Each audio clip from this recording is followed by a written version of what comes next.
You heard of this new sports game? Another sports game? Made by the War Machine guys. Yeah, guys who like War Machine. That's weird. Yeah, it's weird. Hey guys, welcome to another Lords of War Games and Hobbies video. I'm Chris, this is Jay, and we today are going to talk about the crazy rise and fall of Guildball. And obviously I'm going to contextualize this with this, we don't have all the information, right? Sure.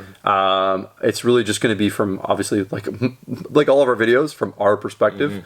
Mm-hmm. We're customers, we're hobby store owners. We go to a lot of these big we go to the big con in the US every year. And then we have like tons of friends in the industry that we chat with all the time about this stuff. So that's kind of the headspace we're in when we're kind of talking about these things. So, so jumping in, what was your first memory of seeing Guildball? Was it at Adepticon? Did we see? No, I think we had it already before then. Do you think we got it before? I think we did. Yeah, we got it. I could be wrong. So Guildball came to the store. It's probably been at least 5 years. Oh yeah, definitely more than 5 years. Maybe like 6 or 7 years ago. Yeah. So I remember it kind of arrived. There was a lot of hype around it, and it kind of I don't know if it was just customers or it arrived at a. Our first order was through a U.S. distributor too. It was. We actually had to, because it hadn't been picked up in Canada yet. It kind of was like one of those games that just caught fire really quickly, and then we decided, maybe we should get this. I'm really struggling to remember if we saw it at Adepticon first or not. But no, I think you're right. I think we got it in the store. I think you're right. I think we got a smattering of it because a bunch of customers were like, "Can you order this for us? Can you order this?" So, which is always like this is actually like people are willing to put money down. Yeah. It's a very easy way to get into something, and then Jay and I look into it and we're like, this actually looks like a good product. Yeah. And so we ended up ordering a bunch through one of the U.S. distributors that had picked it up. Yeah. So then that it's like kind of exciting because we're willing to pay like just a premium to bring it in. Yeah. And then which means you have to bring in like a fairly like decent amount to make those dollars make sense. This was still an era, this was in the first 5 years of our business. We were still kind of there was a lot of new exciting Games Workshop was still not at its peak, and little games were like getting onto the walls. Companies were releasing cool games, customers were excited about it, and we probably brought in and out like half a dozen or more games. Like there was like Frostgrave, there was like Guildball, there was like Monster Apocalypse, there's like all the Drop Zone, Drop Zone. All these games just came and went. Wrath of Kings or whatever, Night Models,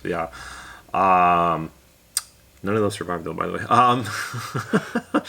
Do you know where this video is going? No, but I remember Guildball arrived, and so in that era, it was early days. I think it was first ed or maybe 1.5 or something. The models were all metal. Nice pewter models. Pretty nice pewter models. Yeah. They did their homework there. They made their models. Yeah, like a team box that was like 6, like a playable team. It was like a small box. Yeah. 6 models, I think, was a team. Did you even buy a team like that? Yeah. Oh no, you're right. There were 3 players in the team box. You just bought. There were 3 players. Yeah, and then you had to buy players separately to fill it out. Yeah, full team was only like 7 or 8. They didn't start doing that until later. Remember when they started to put out the full collections or whatever? Yeah, and there was like 6 to 8 teams on launch, I think, or at that time. Maybe 6. Maybe it was 6, and then they added Masons, Butchers, Morticians, the Fishermen. I think Fishermen were a new release at the time. Were they? Yeah, they might have been. Yeah, I remember they were Engineers and something else. Yeah. Oh, who's the yellow team? Brewers. Yeah, those are the 6 first ones, I think. Yeah. So the game arrived and looked good. It was a fun. It was the first new fun sports game that wasn't Blood Bowl. I know there's other ones, but like in a while that like it had enough hype to get into stores and had people playing it. Yeah, and it was a legitimately fun, well-designed game. Yeah. So the guys at Steam Forge, they were to no surprise, they were huge War Machine heads guys in the UK, and they wanted to make their own game, and they made a great game. They borrowed some mechanics from the game they love, and they introduced it in a sports format. And some really good modern mechanics too, like their dice pool thing, where you just added more dice and then you were just trying to get 4s or ups or whatever. Yes. So you just roll more or less dice. Yeah. That was a really brilliant mechanic. It worked well, and the game was like. Because it wasn't grid based, it had this like really like you literally like it's like playing soccer / football or whatever. You're trying to like kick the ball into open space and then have another player run in and get the ball. Like it was very clever. So I think it had from a game design, from the miniatures, the rules, the models had cards like War Machine with little damage boxes and things. All of that was great. And then the ancillary tokens, objectives, and junk like that. They had token sets. I think. So that's another thing. They made them available right away. They had team dice. Yep. So there was lots of little things. So all of that was great. But I do recall very early on, I was like, "But what happens next?" Yeah. Because you buy a team, maybe you buy a second team.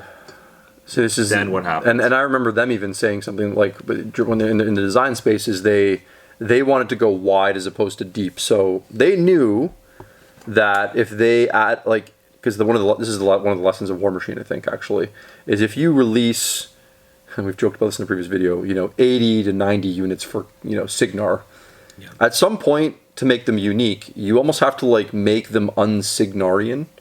Like, you kind of make them unique in a way that makes them not like the army that they're in. Yeah. And then you can almost like play Signar in ways that you can play all the other armies. Yeah. So with Guildball especially, like you have really flavorful teams that play a certain way. If you just keep releasing players, at some point you're going to be able to build a roster that can just do things that like the fisherman team can do, or you can do, and then it's fall out of your theme. Exactly right. So they're early on. They caught on to this and they said, okay, we're not going to do it. We're going to actually go wide. And we're just going to make more teams. Yeah. And they tried, and they were. The other thing they were doing is as the game was moving on, I forget if it got to 3 editions or whatever, but as the game was moving on through the couple of years or eras, they started, they got into doing their plastic minis. They're like one piece. I forget how they. This is a bit closer to the end, Yeah, but even then, the Harvest Guild, I think, was the first. The Harvest. They started just like making whole teams in boxes. They started making the buying of the teams faster and easier. Yeah. And making more teams was fine, and the idea was like they would have like seasons and competitive play, but at some point though, new teams are great, but people that already own, like, I don't know, it's not like the old teams still sold. They just stopped selling. Like teams just started like, and then if a team wasn't great, people just didn't buy it. And this is the other problem with it being a sports game. So now it's also naturally conducive to just purely like match play kind of thing. So you start picking teams and players that are just the best. Yeah. I mean, why wouldn't you? If you follow a sports team, you want the best team. Yeah. Like you literally like that's just reality. You just kind of like. So I think there's another small problem with making a sports game. Again, Blood Bowl aside, so Blood Bowl has the magic because you can. It's got the RPG elements. Right, so people forget that. Like it's silly enough. It's silly. Like you play a season. Like you buy an orc team. You play a season with your mates. And your guys get injuries, they get skills, they get star powers, they level up, and there's this whole like amazing experience you go through that's unique to that season. If you play in a Guildball league, your team's the same all the way through. Yeah. Right? And so you're like, so from a customer standpoint, what's the benefit of like doing it, going through that again? Okay, well, I'll try a different team. Okay, and then I'll try a different team. So that's the real sales pitch there, I guess, right? Yeah. Whereas with Blood Bowl, the replayability comes from like the magic that like no 2 seasons would ever be the same. Well, the randomness. The randomness was actually like Guildball has like because of its like it comes from a tight rule set. Yeah. You if you're a great player, which we know a few guys that were very good at the game. Yeah.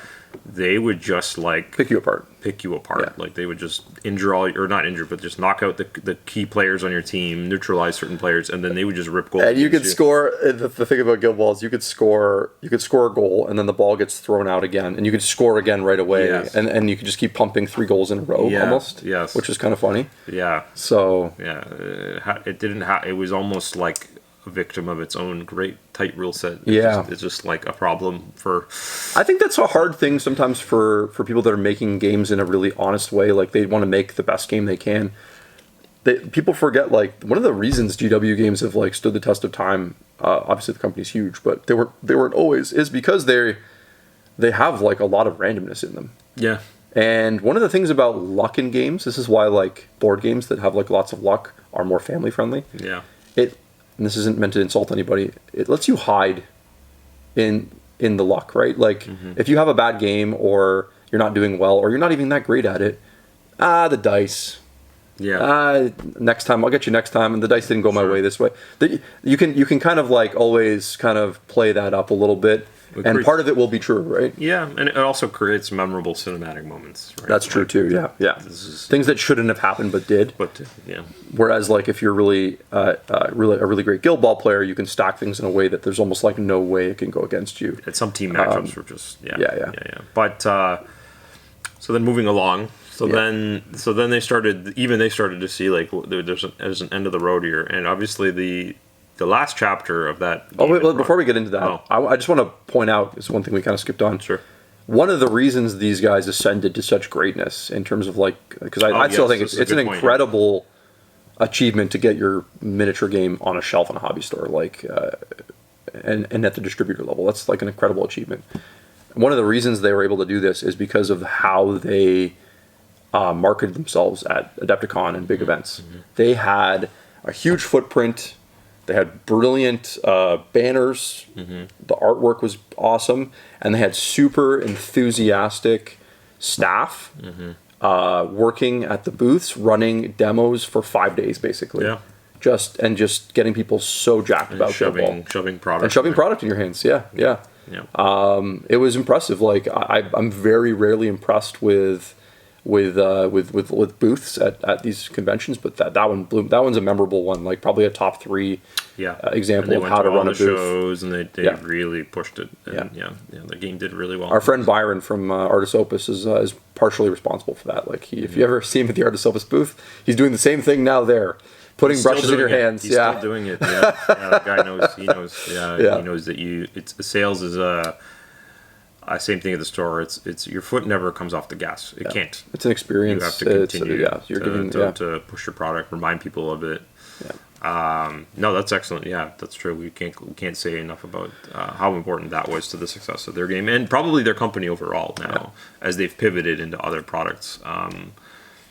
For sure. And I don't know that this led to the beginning of the downfall, where they started to spend less money doing that, and they had this. We saw the smaller booth where they weren't really demoing their game, or was that a byproduct of like, okay, sales are way down, we can't afford to do this anymore? Who really knows what the? I wonder if it's probably a transitionary thing, and I don't know. I don't know if they're watching. We got to meet one of their founders, Matt, recently here. Really good dude. He was down here with some of his colleagues from the company for a retailer summit, and it was very nice to chat with them and just have them come visit the shop and etc. And I think there's some, I don't know if there's a documentary, there's some content maybe they made. There's definitely there's a YouTube thing, I forget what it's called, where they kind of talk about someone talks about their company and how they've kind of moved. But there was definitely, after the success of Guildball, there was definitely.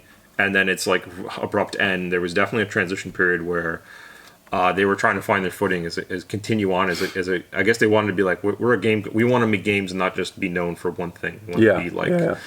And I know one of their main things, and correct me if I'm wrong, it was their massive success of their Dark Souls board game. Board game. That was huge for them. It was one of those like mega one of the platinum biggest Kickstarters or whatever, and then that really gave them the resource where they literally had to move to a new facility, expand massively, and they took that and now they've pivoted into lots of great products, and actually probably more of projects that they're more passionate about, like some of their D&D epic encounters, and now they're what do you call it, legendary taverns products. But so they took all their model making and they applied it to other genres, and it's doing well. But the Guildball end is obviously there was a moment where they're like, oh, we actually have to end this because otherwise we're just going to bleed ourselves dry kind of thing. And so There was like a few weird things, didn't there? There was like a weird Kickstarter to like remake certain models in metal. Yeah, it was like a GoFundMe thing or something, but it was basically like this was a head scratcher. It was a weird moment in time for them because I think they were kind of seeing the writing on the wall, and they're like, they had committed to this new hard plastic box kind of thing, and they said, well, we kind of want to go back and redo all the classic. They had designs. They had like little like STLs, whatever you want to call them, CADs of the new sculpts for like masons and butchers, and that was specifically And they're like, look, guys, like we're not going to be able to make this unless you guys fund this or whatever, right? Yeah. And the strange thing for me, and I think they learned a lot from this, was it was a weird ask to ask the veterans of your game that have been supporting it to rebuy the models they had already. Yeah. When most people, well, I know most people don't know this, but like the reality is like those two kits are for new players, right? Mm-hmm. People that don't play and are getting into it would maybe buy masons or butchers or whatever. That's right. So it was kind of like a mismatch of things, and it ended up flopping and not meeting its goal. Yeah. Which I think was just a sign that it was done, because I think legitimately if there was enough fans that really loved it, would have bought it. Yeah. But I think that's also another good lesson. And War Machine suffered a similar fate, I think, in a large degree. Whereas, like, you really have to play up the hobby side of your miniatures game from day one, so that it's not just a game. Otherwise, those will just be gaming pieces. So if you ever want to sell someone another version of a model, they won't be like, well, I already have that gaming piece. Yeah. If you're a painter and you love miniature making, you'll be excited. Like, that's the difference, right? Is you get excited when they redo the sculpt, because you're like, oh, that looks better. I want to paint that. Mm-hmm. I love masons. I want to paint the new masons. That's the sort of like philosophical difference, and I think that some of those companies get wrong, is you want to be a hobby company and a game company, not just a game company. Also, I think there's a timing thing. Redos, model remakes, and redos. So, like, Games Workshop can get away with it, sort of, because of just the massive history. They have people that bought, Eldar Guardians in 1996. Yeah. And they have lots of those people. Mm-hmm. And so when they remake the Guardian in 2021, there's legitimately enough people that are like, oh my God, thank God. They finally recut it, made it better. I already have 60, but I'm going to buy another 10 just for that reason. Right. Or someone who's been on the fence for a while has been like, oh, finally, I can do Eldar now. That's the one thing I've been stopping me. Yeah. When you're a game company that's had a miniature line for like 3 years, you just can't do that. I'm sorry. It's hard. Yeah. There's just not enough people to care. Yeah. And the model difference, let's be real, wasn't big enough really, right? At the end of the day, and even in Games Workshop's thing, they're very pick and choosy. They know that generally redos can be really flat, and people will just not care that much. And some will do really well. Yep. But generally speaking, the new stuff will be better. That's why they tend to make new stuff that is like looks similar to something else that's previously made, but it's technically different. They'll give it a new name, new rules, new facts. So like, that's a lot of Age of Sigmar's like this. Like, when they make these Dark Oath guys, you're like instantly like, oh, these are just Marauders, but they don't call them Marauders. Yeah. They're like, no, this is a new thing. So and then it gives them an opportunity to not have to duplicate the old thing. Right. And have to keep some sort of semblance of the old with the new. It's like, no, we can go new, but keep it, sort of looking like it. So I think, I've seen some miniature companies struggle with the redos. Like Corvus Belli can kind of do it now too, because like when they redo an Aleph guy from like literally 14 years ago, it's like legitimately a big deal. For sure. But if you got a 3-year-old game, just. Do it, man. You cannot do it. You don't have the bandwidth, the capital to kind of pull that off. You can't waste it. Don't waste your resources on that. Just make a new thing, which I guess they were kind of trying to do, but I don't know. The game obviously hit a mass and then just couldn't. Yep. And I don't know if that's them not having a good enough roadmap, or they themselves knew that the road would end because sometimes you don't know. Yeah, sometimes you just don't know. Like it's hard to see these flaws in the beginning, right? It's hard to know. You're like, you could say, I have a great game and the models are great. Yeah. That should be enough. It's like, well, that's enough for 3 years. And again, not to pile any flack on Steamforge. I think it's actually a natural thing that occurred, and they pivoted and moved their company. Maybe they'll come back to it. Maybe there'll be a renaissance of Guildball. Maybe they'll redo. But that's like Games Workshop. Like there's like properties that you kind of like own, and you can come back to them. Look at all their specialist games. Exactly. Like no one says that Games Workshop's a failure because of Necromunda, Gorka Morka. All these games they made were failures Look, when Battlefield Gothic comes back, it's going to be like just... They were failures because of how the business handled it, not because of the properties. Yeah. Right?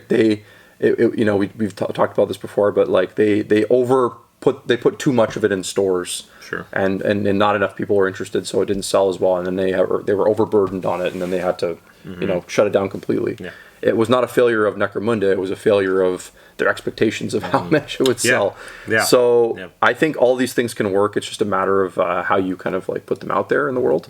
And I think if Guildball ever comes back, I think I'll give them a lot of credit. I think they'll restructure it in a way that gives them the opportunity to actually keep it alive for a long period of time. Oh, yeah. So, yeah.